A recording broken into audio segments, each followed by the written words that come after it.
On va continuer sur ce qu'on a dit hier concernant l'importance du respect de l'un envers l'autre. Marata. Et Bémet, c'est écrit dans la paracha. Parashat Yitro. Vaïchan Sham Israël Keish Echad Belev Echad. Comme Chazal nous disent, on va lire ce que disent Chazal sur ce pasouk.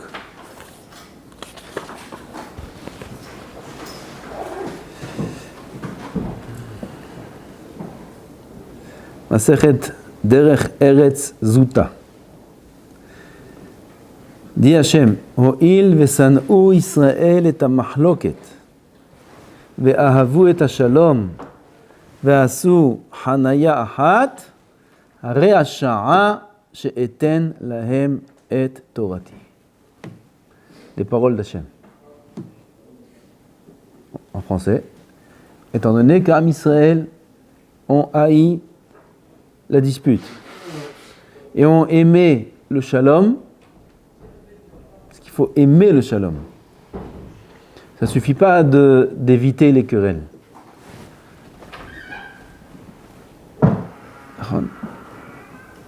Comme ça s'écrit dans la Mishnah, il faut être ohev shalom et rodev shalom. Talmidav shel Aharon. Alors ils ont aimé le shalom, Basu hanaya ahat, ils étaient ensemble. Are asha'a she'eten lahem et torati. Voilà le moment de donner la Torah. On est Baruch Hashem dans une yeshiva. Dans une yeshiva, on étudie la Torah. C'est pour ça que les yeshivot ont été innovés, créés. Les yeshivot ont été créés afin de donner des facilités à ceux qui veulent étudier la Torah, de pouvoir l'étudier dans des conditions optimales. On se réunit, il y a les chachamim, il y a les livres, on est assis ensemble spécialement pour étudier la Torah. Chaque jour dans une yeshiva, c'est Matan Torah. C'est Matan Torah. On s'assoit ensemble pour étudier la Torah, c'est Matan Torah. Comme ça on dit tous les jours, tous les matins. Baruch ata Hashem, Noten HaTorah. Natan. 3500 ans. Noten, Kol yom vayom iyu be'anecha kechadashim. Be'emet, HaKadosh Baruch Hu noten Torah kol yom. On a déjà parlé de ça, on a fait un shiur sur ça, les paroles du Rav Tzadka sur ça, que chaque chidouche et chaque pensée de Torah et chaque explication qu'on peut avoir dans la Sugya, c'est pas quelque chose qui est rationnel de notre esprit comme on pourrait comprendre une formule de maths ou de chimie ou de physique ou une notion philosophique. Alors là, c'est des facultés intellectuelles. Alors là aussi, on va dire, il a une question dans le Tosfot, il a trouvé une réponse. Faculté intellectuelle, non. Noten HaTorah. HaKadosh Baruch Hu lui-même, si la personne étudie la Torah Lishma, a mis l'explication dans son esprit, et rien d'autre. Ça, c'est ce qu'on dit Noten HaTorah. Tous les jours, c'est Matan Torah. Et on se trouve dans une yeshiva. Pas que dans une yeshiva, oui, c'est général pour chaque juif, n'importe où, même ceux qui n'étudient pas la Torah toute la journée. Chaque juif est concerné par le limud de la Torah, est concerné par la Torah. Il faut savoir que la condition pour recevoir la Torah, c'est Ahavat Israël. C'est s'aimer. C'est haïr la mahloket. On a vu ce matin, avec les élèves en shiur, qu'une fois le Chafetz Chaim, il a fait une dracha à Radin. Vous savez qu'il vient de Radin, le Chafetz Chaim, la ville de Radin. Et là-bas, il y avait une grande histoire, il y avait une grande dispute là-bas, et beaucoup de lashon hara et beaucoup de choses. Et le Chafetz Chaim a eu énormément de peine de ce qui se passe, ça l'a beaucoup affecté, et il a fait une dracha de près de 2 heures. Il a parlé là-bas dans la dracha, il a dit, une des choses qu'il a dit, c'est que il vaut mieux la peine de fermer même 70 yeshivot. Et combien on sait que le Chafetz Chaim, on ne peut pas savoir, on s'imagine combien le Chafetz Chaim chérissez la Torah. Et les lomdei Torah. Hafetz Chaim, c'est Mishnah Berurah. Mishnah Berurah. Quelqu'un qui bouge son Mishnah Berurah, c'est Hafetz Chaim. Combien il était attaché à la Torah, au lomdei Torah. Et combien même il a dit que s'il y a du Lachon Hara qui est dit, à même 70 yeshivot, si elles doivent être fermées. Okay. Quand on dit yeshivot, c'est pas que yeshivot. Kol sheken synagogue. Synagogue, centre de Torah, des yeshivot, partout où il y a la Torah, où il y a la tfila, il y a là-bas du Lachon Hara, ça fait pas de sens. Pourquoi ? Parce qu'Akadosh Baruch Hu, il a décidé de donner la Torah seulement quand il a vu qu'ils sont Ish Echad Velev Echad. S'il y a de la marloquette, il n'y a pas de sens au don de la Torah. Et là, on va voir quelques passages que nous dit ici le Rav, Sirot Moussa, concernant ce sujet-là, pour que Bezat Hashem, ensemble, on essaye de se renforcer dans Ahavat Israël. Fait des Ilulot de Rabbi, c'était Baba Saleh, Nachon. Baba Saleh, il écrit un livre. Vous savez comment il s'appelle son livre ? Un livre il a écrit, je crois. Un seul. Combien il s'appelle ? Ah, personne ne sait le livre de Baba Saleh ? Hein ? Ahavat Israël. Comme ça il s'appelle son livre. Ahavat Israël. Ilulot Baba Saleh, il y a fait Meod. Aval, il faut aller dans le chemin de Baba Saleh. Ahavat Israël, tous ces tzadikim-là, qui ont réussi à faire tout ce qu'ils ont fait, comme ça il a dit Rav Ben Sion Abba Shaul, Allah Shalom, le forage. Quand une fois, j'ai entendu cette histoire de plusieurs sources authentiques. Elle a gamme écrit cette histoire. Il y avait quelqu'un, un élève, il marchait dans la rue à la fin d'un shiur et il y a quelqu'un qui s'adressait à lui pour une bracha. Il était faible, il était vieux déjà. Il était malade, gamme. Et il a dit pitié, il a eu du mal, et quand même il a fait la bracha. Mais... Alors il y a un de ses élèves là-bas qui a dit Kvodarav, toutes les brachot que vous faites ça marche. Alors je vais vous soulager, faites-moi une bracha que je puisse faire les brachot à votre place, et comme ça je vous remplace. Pas mal. Il a comme ça voulu faire un petit peu rire le Rav. Alors, il a fait rire Mehmet. Le Rav a souri. Il lui a dit t'as pas besoin de moi. Si tu aimes Am Israël comme moi, tu pourras être Mevarech Otam sans problème. Il nous a dévoilé le Rav que toute la force des brachot, elle vient de l'amour de Am Israël, Ahavat Israël. Et là, on est en train d'apprendre que Bichlal, c'est pas que ça. Elle a le don de la Torah. La capacité de recevoir la Torah et de l'étudier dépend de notre amour qu'il y a et du respect qu'il y a entre nous, l'un l'autre. On vient d'apprendre que au moment de Matan Torah, qu'on va lire Shabbat, Bezrat Hashem, il y a écrit Vaïtiatzvu betachtita. Amar Rav Avdimi Bahama Bahasa Melamed Shekafa Kadosh Baruch Hu Alehem Har Kegigit. Kadosh Baruch Hu, il a pris la montagne Har Sinai, il a surélevé, il a mis au-dessus d'eux comme une gigit. Comme une gigit, c'est une bassine. Amar Lahem, si vous recevez la Torah, Mutav. Sinon, Sham Tekvuratrem. On a appris que Matan Torah, ça s'est passé, c'était bien, mais c'était pas évident là-bas ce qu'il y a eu. Kadosh Baruch Hu a besoin de un peu forcer la kala. Ken? Sham Tekvuratrem, sinon je vous enterre. Ça c'était à Matan Torah. Amar Abaha bar Yaakov, Mikan Moda Rabbeinu. Raïta Amar Rava, Afal Piken, Hadar Kibloua Bima Hashverosh, Purim dans moins d'un mois.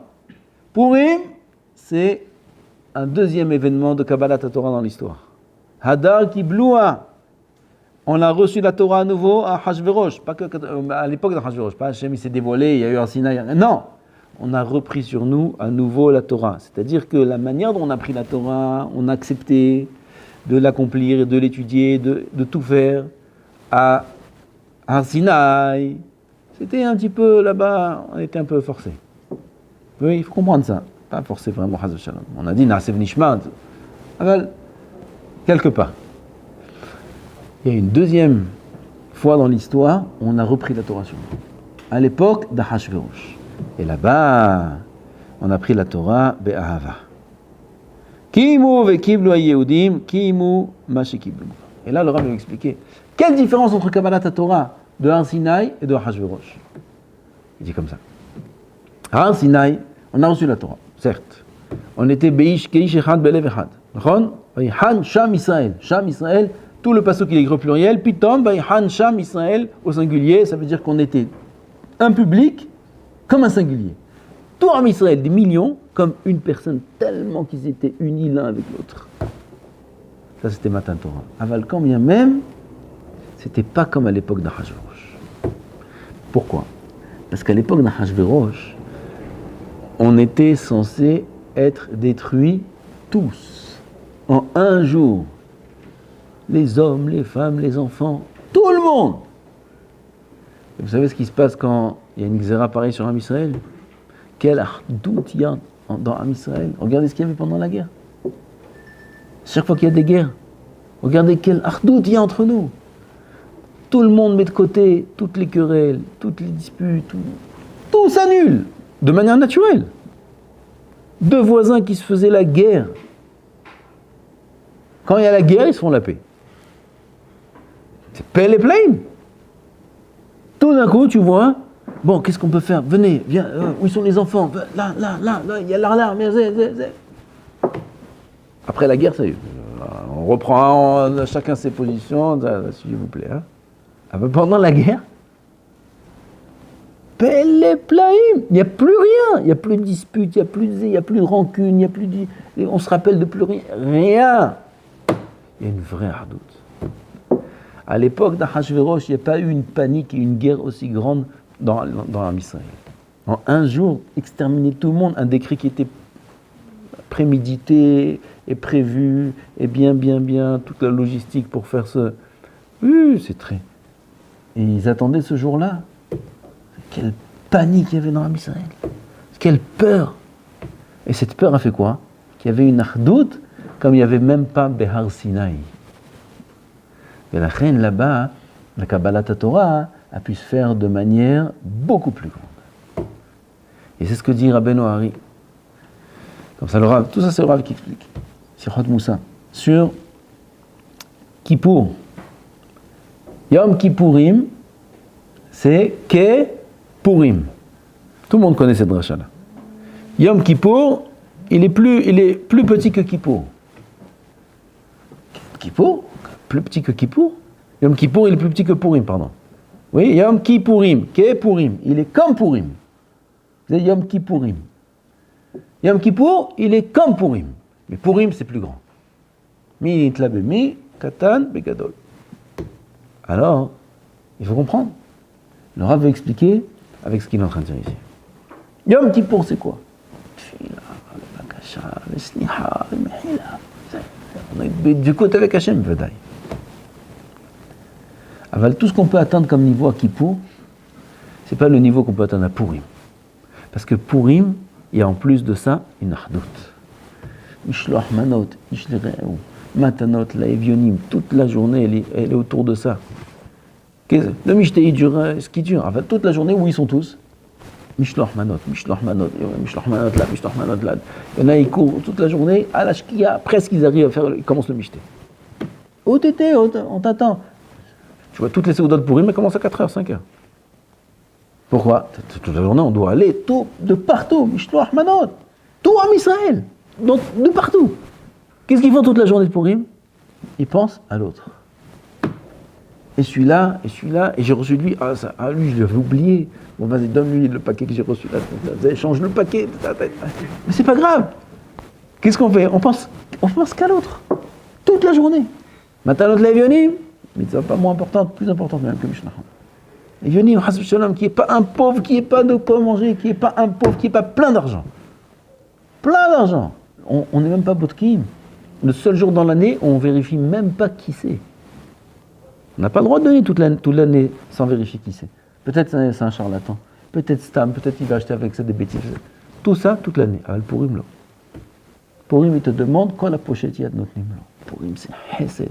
Purim, c'est Ahavat Israël. Purim, c'est le jour qui dépasse Kippourim. Comme ça dit Rabbeinu Hari. Combien c'est cher aux yeux d'Hachem qu'on soit entre nous, Beshalom, Ve'ava, Ve'ahava, Ve'rehout. Combien c'est cher aux yeux d'Hachem. Et combien il n'y a pas de valeur à la Torah, ni aux mitzvot qu'un homme peut faire, si ces conditions-là ne sont pas respectées. Akadosh Baruch Hu ne veut pas donner la Torah si Haz v'Shalom, il n'y a pas d'ahava entre nous. C'est seulement au moment où il a vu que Arshav, il a dit Hachem, maintenant c'est le zman approprié pour leur donner la Torah. Sans ça, il n'y a pas de tam, il n'y a pas de sens à l'accomplissement de la Torah. La Torah, ce n'est pas une Torah privée, ce n'est pas ma Torah, ce n'est pas mes mitzvot, ce n'est pas mon judaïsme. La Torah, c'est collectif, la Torah, c'est Am Israël. Et la reine, si au niveau collectif, on n'est pas en règle, la Torah n'a pas de sens. Et ici, écrit d'avant Yafé Meod. Avant Yafé Meod, il y a aussi, tout est Yafé Meod. Avant ça, il y a écrit sur le Shir HaShirim, tout le monde connaît. Sheker Achen, Vehevel Ayofi, Ishair At Adonai, Itit Halal. Sheker Achen, la beauté, c'est du mensonge, la grâce. Hevel Ayofi, la beauté n'est que vanité. Ishair At Adonai, Itit Halal, une femme qui a de la Hirat Shamayim, c'est elle qui est digne de louange. Comment? C'est pas dans Michelet. C'est dans... Quel est dans Michelet? À la fin de Michelet. Quel? Et je trahis ça à la fin. אז dit Shlomo HaMelech comme ça. Sheker Achen. Le Hen, c'est quoi? La grâce. C'est du sheker, c'est du mensonge. Ma kavana. On parle pas de la femme ici. On parle ici de la génération de Moshe et de Yehoshua bin Nun. La génération qui a reçu la Torah. She'asku arbe v'Torah, dit Rashi. Moshe et Yehoshua et toute la génération d'Or, Matan, Torah, ce qu'on va lire Shabbat.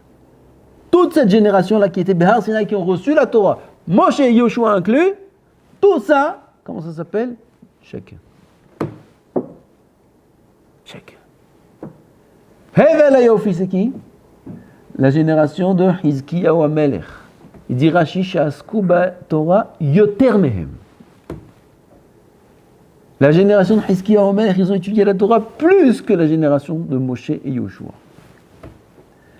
C'est Batkou, Middan, Beersheba, tous les enfants, des petits-enfants qui s'étaient baki, betaharot, dans les livres les plus durs de la Torah, des petits-enfants de 7 ans, 8 ans, ils étaient baki dans tout.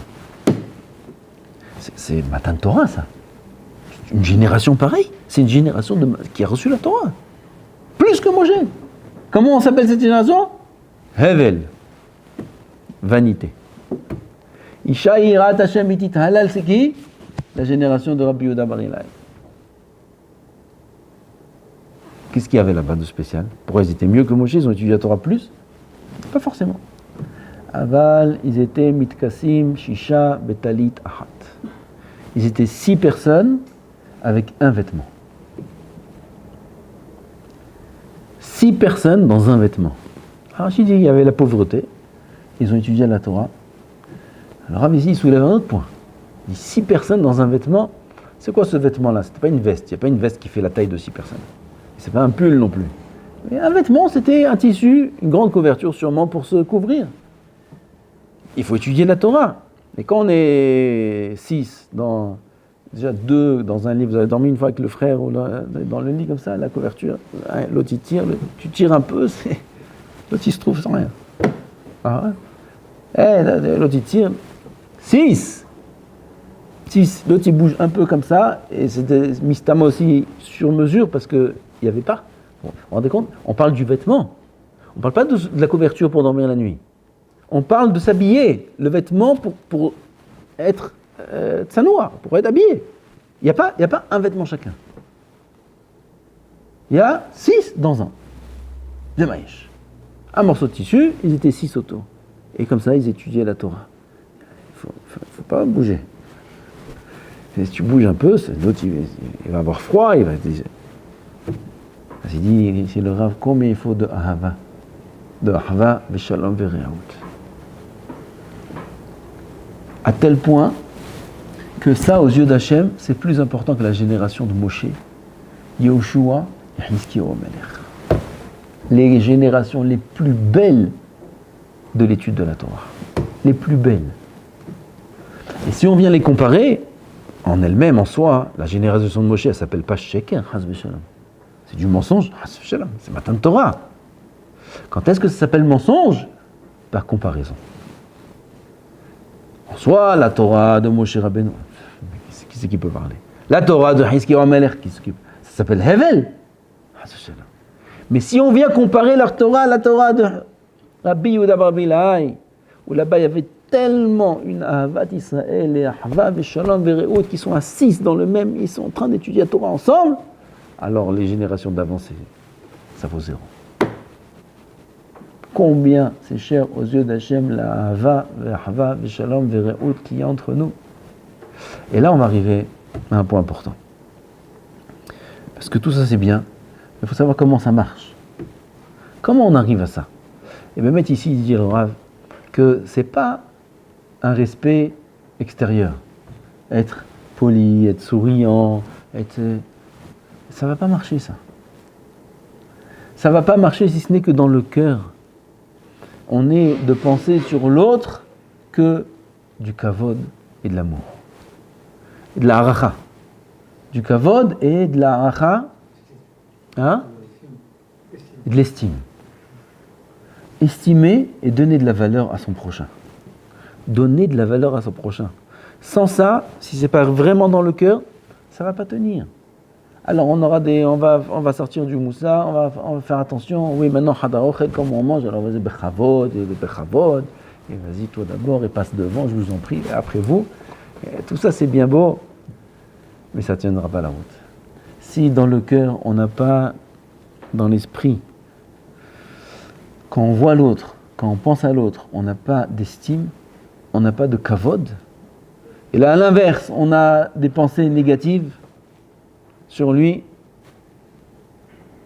On pense qu'il est comme ci, on pense qu'il est comme ça. Mais bon, on a appris qu'il faut...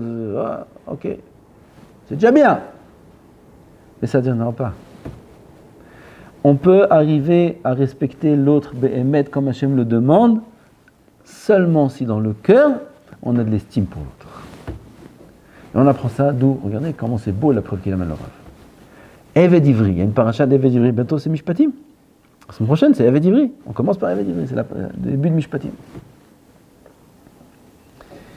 Eved Ivri, il y a écrit dans la Torah, Lo tirdebo befarech. Quelqu'un qui achète un Eved Ivri, à l'époque ça existait, alors il y a un Eved Ivri, il fallait l'acheter, ça l'aidait aussi, et puis c'était pour l'éduquer aussi, parce que parfois il était vendu parce qu'il a volé, ou parfois parce qu'il n'avait pas d'argent, parfois. Donc on prenait un Eved Ivri, alors il avait où être, et il était avec une famille bien, et là-bas on le faisait travailler des tâches ménagères, normales, oui. La Torah nous dit, Lo tirdebo befarech, tu n'as pas le droit de la servir de manière difficile, comme parech de l'Égypte. On va voir tout de suite que c'est pas le sens simple. Parce que Rashi Chazal nous dit, Lo tirdebo befarech. C'est quoi befarech? Écoutez ce yesod là, comme il est beau. C'est quoi farech? Hein? לא, בלילה, מה יש בלילה? נשפך מים בלילה, צריך לנקות. מחילה, משה, נטו un peu de... מה יש? מותר. תשמעו. תשמעו, יפה, mais regarde le chidouche. C'est quoi? Par exemple, ils disent Chazal, ne lui dis pas de chauffer de l'eau si tu n'as pas besoin d'eau chaude. Ça, c'est l'otir des beaux befarech, c'est un issour de Horaïta. Tu as un serviteur, Nachon, c'est ton serviteur, Nachon, tu l'as acheté. Ne lui dis pas tu le vois, il fait rien. Il chauffe les bancs. Au lieu qu'il chauffe les bancs, qu'il chauffe l'eau. Alors qu'il a chauffé l'eau, qu'est-ce qu'il fait à rien faire celui-là? Qu'il a chauffé de l'eau. Ah, tu lui dis, s'il te plaît, Moshe, David, son serviteur, un verre d'eau chaude. Maintenant, lui, il n'a pas besoin de verre d'eau chaude. Issour de Horaïta.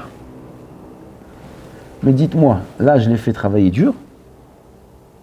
Mais Farech, c'est Farech de l'Égypte, ça? Non? Oui, c'est ça. Farech de l'Égypte, c'est ils construisaient pour détruire. Ça aussi, non, pas que pour détruire. Pas que pour détruire. Là-bas, il se faisait tabasser comme il faut, là-bas. Là, c'était Befarech. Aval, ici, le problème, il n'est pas comme ça. Arrête plus que ça, il dit ici, le Rav. Le serviteur lui-même, il sait que tu n'as pas besoin du verre d'eau chaude. C'est-à-dire quand lui, il va chauffer l'eau, il pense que tu veux faire un thé. Donc lui, il a un problème, lui. Il sent quelque chose de... Non. Lui, il ne sait pas que tu n'as pas besoin de l'eau chaude. Le Hadon, il sait qu'il dit à Eved de lui chauffer de l'eau alors qu'il n'en a pas besoin. Mais le Eved lui-même, il ne sait pas que le Hadon, il n'en a pas besoin. Alors où il est le problème? Il est par rapport à un serviteur, à l'esclave? Non. Parce que lui, il n'a pas de problème, c'est ce qu'il fait toute la journée. Alors, le problème est par rapport à qui? Le problème est chez le Hadon.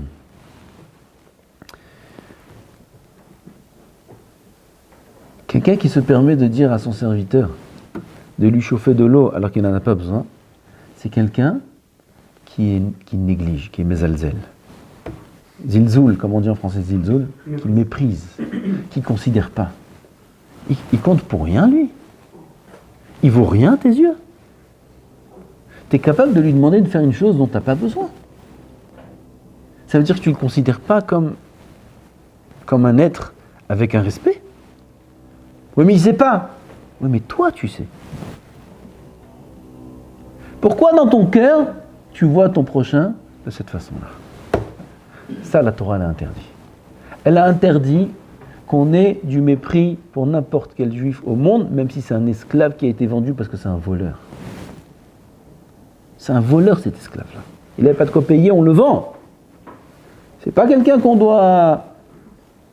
Ok, alors c'est vrai qu'il doit payer, et c'est vrai qu'il doit... Maintenant, il faut l'éduquer un petit peu, il va travailler, 6 ans de travail, travaux forcés, un petit... Et mal à saute. Enfin, toi, fais attention de le mépriser. Fais attention de le voir comme quelqu'un qui n'est pas important. Fais attention. Ça, la Torah l'interdit. Elle a interdit d'avoir dans notre cœur du mépris pour chaque juif, même un esclave. C'est un juif. Même un esclave. L'odir debo befarer, c'est un lave dans la Torah. Akadosh Baruch Hu nous interdit d'avoir dans notre cœur, sur n'importe quel juif au monde, du mépris. On parle de juifs. Du mépris. Même un goy et même du minéral, et même, comme ça s'écrit dans Tomer Dvorah, il faut beaucoup, beaucoup de respect pour toute la bria. Et ça, c'est encore d'autres raisons. Et on va terminer encore avec une chose qui vient renforcer ce point-là. Ça, c'est le point qu'il faut qu'on travaille sur nous. C'est la manière de voir. Parce que le respect ne peut s'atteindre que si on a une manière de voir correcte de son prochain. On voit ce yesod-là dans les Meraglim. On dit Bekitso, les Meraglim, vous connaissez les Meraglim? Les explorateurs. Ils ont parlé du Lashon Hara sur la terre d'Israël. C'est Lashon Hara. La faute des Meraglim, c'est Lashon Hara. Il y a écrit dans les Midrashim que jusqu'à aujourd'hui, qu'on est nous en Galoute, c'est à cause de la faute des Meraglim. Beaucoup de temps, hein? Plus de 3000 ans, les Meraglim. Plus de 3000 ans. Ils ont parlé du Lashon Hara sur la terre d'Israël. Jusqu'à aujourd'hui, on est en Galoute. Et c'est pas fini. Là, ils disent Shabbat, ils reprennent la guerre, Gihinam, Azav, je vous dis pas. Kitsu. C'est quoi la faute des Meraglim? Lashon Hara. Ah bah tu vois dans la Torah pas comme ça. Qu'est-ce qu'il y a écrit dans la Torah? Parce que, je dis le pasouk. במספר הימים אשר תרתם את הארץ 40 יום, יום לשנה, תישא את עוונותיכם 40 שנה. Vous avez tourné, marché dans la terre d'Israël combien de temps? 40 jours. 40 jours vous avez marché? Chaque jour, 1 an. Chaque jour, 1 an. Ça fait combien d'années? 40 ans, vous n'allez pas rentrer en Eretz Israël. 40 ans, vous allez tourner dans le désert. Yom Lashana. Il demande ici le Rav, quel rapport? Quel rapport le Lashon Hara qu'ils ont dit sur la terre d'Israël avec la punition? Chaque jour qu'ils ont marché, 1 an par jour. Il faut savoir que cette punition-là, elle est tellement précise, et est tellement en rapport avec leur action, à tel point qu'il y a eu comme ça. Normalement, Eretz Israël fait 400 par ça, sur 400 par ça, ça fait... Un homme il marche 4 par ça par jour, donc ça fait 40 sur 40, ils auraient dû marcher 80 jours. À Kadosh Baruch Hu, quand ils ont marché, il leur a fait un S.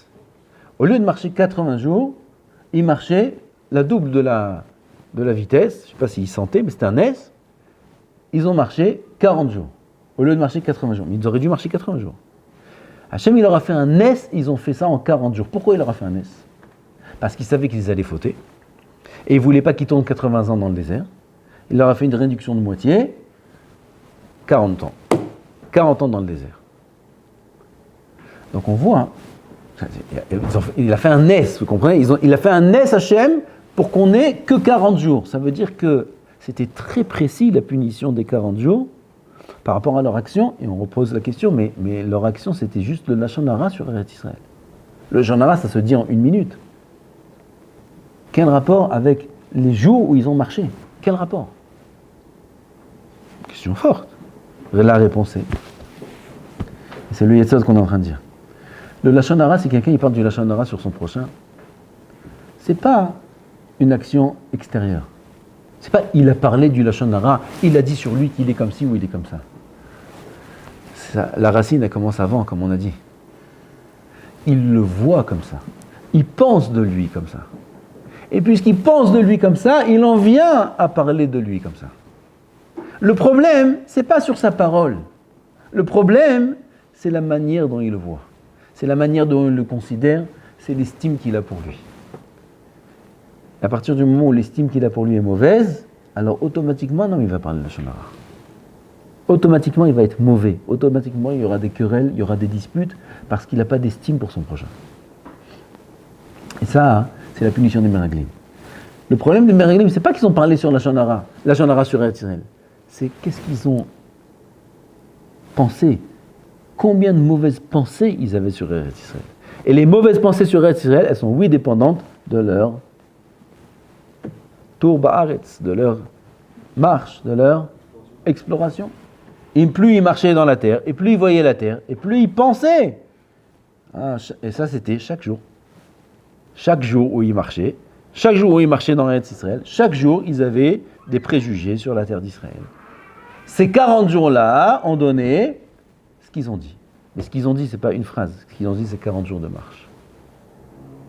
Donc on voit le Yesod ici. Que si on a du mal à se respecter, si on a du mal à faire attention de ne pas parler de Lachon Hara, ça ne commence pas juste dans la parole. Ça commence dans la pensée.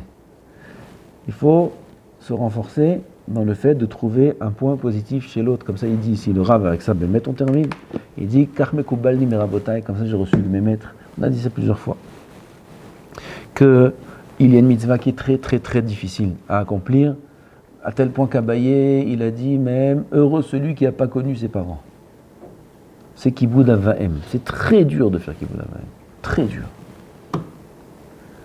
Heureux celui qui ne les a pas connus, il dit Abaye. Abaye, il ne les a pas connus. Il était lui-même orphelin, il n'a pas connu ses parents. Asher Beyama Viruham Yatom, c'est Rachet Tevot, Abaye. Et il dit Abaye, et pourquoi? Il dit ici le Rav, c'est une mitzvah très dure qui vous a fait. Et j'ai reçu de mes maîtres que on ne peut atteindre cette mitzvah-là seulement si dans le cœur on a de l'estime pour son père ou sa mère. C'est-à-dire qu'on pourra apprendre toutes les règles de Kibbud Avim, et on les connaît plus ou moins. Sur le fait accompli, c'est impossible. Il y a des manques de respect, On ne respecte pas nos parents comme on devrait les respecter. Comme c'est écrit dans la Halacha. Et pourquoi ça? Parce que tout commence dans le cœur. La manière dont on a de l'estime, dont on considère chacun ses parents. Alors, son père, c'est. Je ne peux pas considérer un père pareil, tu rigoles ou quoi? Et ma mère, alors je t'en parle même pas, ma mère, c'est. Et même si on n'en est pas là. Chacun dans son cœur, il va plus voir les côtés négatifs. Ça n'existe pas une personne qui n'a pas de côté négatif. Alors mon père, il m'énerve parce que. Et ma mère aussi, ma mère, je ne peux pas l'avoir. Il aime sa mère. Pas qu'il aime sa mère. Il aime son père aussi. Pas qu'il aime son père. Mais il y a des choses qui l'énervent. Tant qu'il va regarder les choses qui l'énervent, il ne pourra jamais les respecter. Jamais. Qu'est-ce qu'il faut faire pour les respecter? Il faut trouver chez ses parents un point, une qualité qui n'existe nulle part ailleurs. Et ça, c'est une chose qui existe chez tout le monde. Il excelle dans un domaine. Il est spécial dans une mida. Il fait des choses, pas tout le monde fait ce qu'il fait. Ça existe chez tout le monde. Il n'y a qu'à travers ces points-là, où on va augmenter l'estime de la personne dans notre cœur, qu'on pourra réussir à la respecter, à l'aimer, à la chérir, à la supporter. Que de cette façon-là. Yemora apra kemora shamayim. Pareil avec le Rav, pareil avec Hashem Yitbarach. Ah, ça c'est le Yesod. Il faut développer chez nous, de la même façon que sur les parents, ça a été dit, pareil sur l'un avec l'autre, sur son prochain. Il m'énerve. Bon, je comprends. Il t'énerve, il fait comme ça, et comme ça m'énerve. Je comprends. Avant le temps qu'il va t'énerver, tu ne pourras jamais le respecter.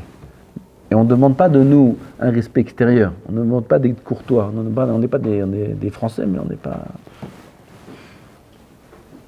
On n'est pas des Français, on est des Juifs. Tout extérieur chez les Goïms. Chez nous, il faut que ce soit intérieur. Comme le Eved Ivri. Attention si tu es mésalzel. Bon. La Torah nous a interdit d'être mésalzel dans un Juif, de mépriser un Juif. Alors comment je fais? Regarde, il a une qualité. Il n'a pas qu'une qualité.